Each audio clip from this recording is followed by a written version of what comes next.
कुछ ऐसे सवाल जिनका आपके एग्जाम से कोई भी लेना देना नहीं है, कुछ ऐसे सवाल जो कि ना तो किसी सब्जेक्ट को रिप्रेजेंट करते हैं ना ही किसी यूनिट को रिप्रेजेंट करते हैं, लेकिन आपके रिस्पेक्टिव जो एग्जाम कंडक्टिंग बॉडी है वो कहती है कि नहीं, ये कहीं ना कहीं करंट अफेयर से रिलेटेड है या कहीं ना कहीं ये आपकी एजुकेशन से रिलेटेड है। अब जो बंदा जा रहा है बनने असिस्टेंट प्रोफेसर या जिसने करनी है रिसर्च, उसके लिए मूवीज कौन सी कब आई थी, शोले कब आई थी, मुगले आजम कब आई थी, इसके बारे में कोई भी आपका कहीं से कहीं तक कोई तालमेल नहीं है। लेकिन स्टिल आपके एनटीए ने वो सवाल पूछे और हम एज आ यहां पर जो फैकल्टी हैं जो कि आपको गाइड करने आते हैं, आपके मेंटोर हैं, तो हमको लगता है कि ये चीजें आपको पता होनी चाहिए।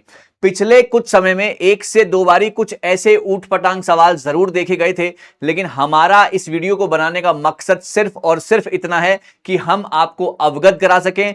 अवेयरनेस आपके अंदर जरूर होनी चाहिए कि हां ऐसे सवाल भी आते हैं, स्पेशली उनको जो कि पहली बार ये एग्जाम दे रहे हैं। तो चलिए शुरू करते हैं। आज मूवीज के कुछ सवाल हैं, कुछ क्रोनोलॉजी के सवाल हैं, कुछ ऐसे सवाल हैं जैसे कि आपकी पहली फीचर फिल्म कौन सी थी, उसको डायरेक्ट किसने किया था, टॉकी फिल्म कौन सी थी। तो ये सभी सवाल मैं कुछ यहां पर लेकर आया हूं। एक छोटी सी वीडियो है जो कि आपको यहां पर आइडिया जरूर देकर जाएगी कि कैसे आप इन सभी सवालों का जवाब दे सकते हैं या किसके इर्द गिर्द जो है ये सवाल घूम रहे हैं। सो नमस्कार गाइस, आज मैं निशांत कपूर आपका बहुत बहुत स्वागत करता हूं आपके अपने पीडब्ल्यू यूजीसी नेट में।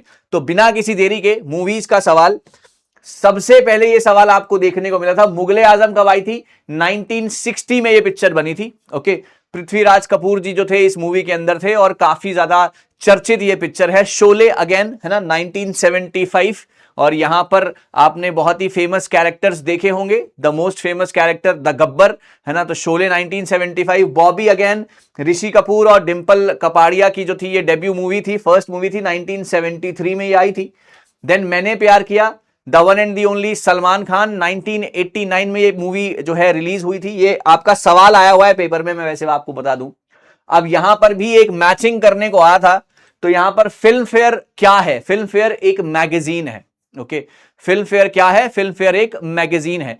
दैनिक जागरण क्या है? वो एक न्यूज़पेपर है। चाचा चौधरी, सभी बच्चों ने जो 90s के हैं या अर्ली 2000 के हैं उन्होंने जरूर चाचा चौधरी नाम की कॉमिक पढ़ी होगी। और the God of small things, book by Arundhati Roy है ना, यहां पर इस बुक के बारे में भी आपसे सवाल पूछा गया है। तो बुक भी है, यहां मैगजीन भी है, यहां पर मूवीज भी हैं। चलिए आगे बढ़ते हैं।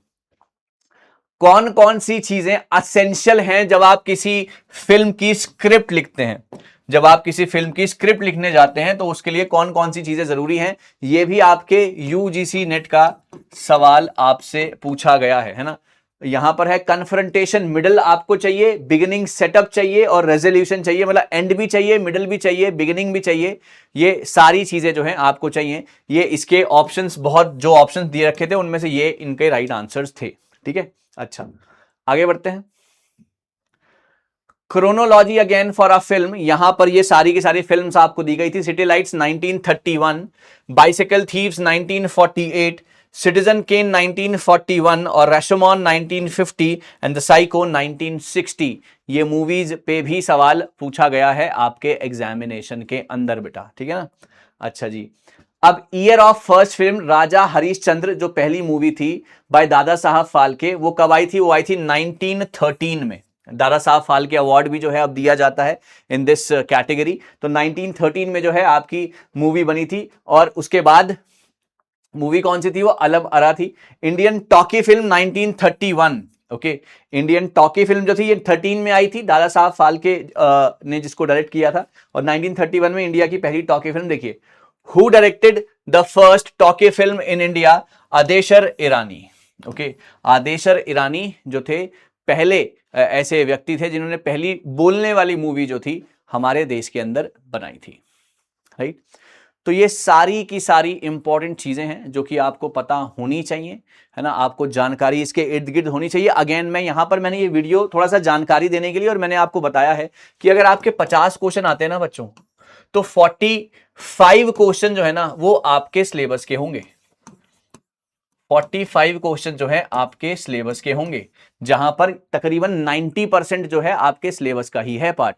अगर 4 या 5 सवाल इधर उधर से आ जाएं, बाय लक अगर आपको आते हैं बहुत अच्छी बात है, अगर आपको नहीं आते हैं तो वहां पर इन 45 क्वेश्चनों को मत छोड़ना, 5 क्वेश्चनों के लिए 45 का नुकसान मत करना। ये वीडियो बनाने का मकसद ये है कि एक तो मैं आपको अवगत करा दूं कि हां ऐसे सवाल आए थे, दूसरी चीज मैं आपको ये बता दूं कि don't chase those 5 questions, stick to those 45 questions that you are in that are in your hand, है ना, और उसके बाद जो है आप अच्छे तरीके से उसमें परफॉर्म कर सकते हैं। You sincerely get out of 45, आप आराम से 42 43 ले सकते हैं वहां पर, और यहां पर सब कुछ सिलेबस से आएगा, है ना। तो घबराना नहीं है, जस्ट बी योरसेल्फ और just perform well and see what happen, right. Thank you so very much guys, all the very best. जल्दी ही मिलेंगे, कुछ नया कुछ बेहतरीन आगे भी आपके सामने लाते रहेंगे।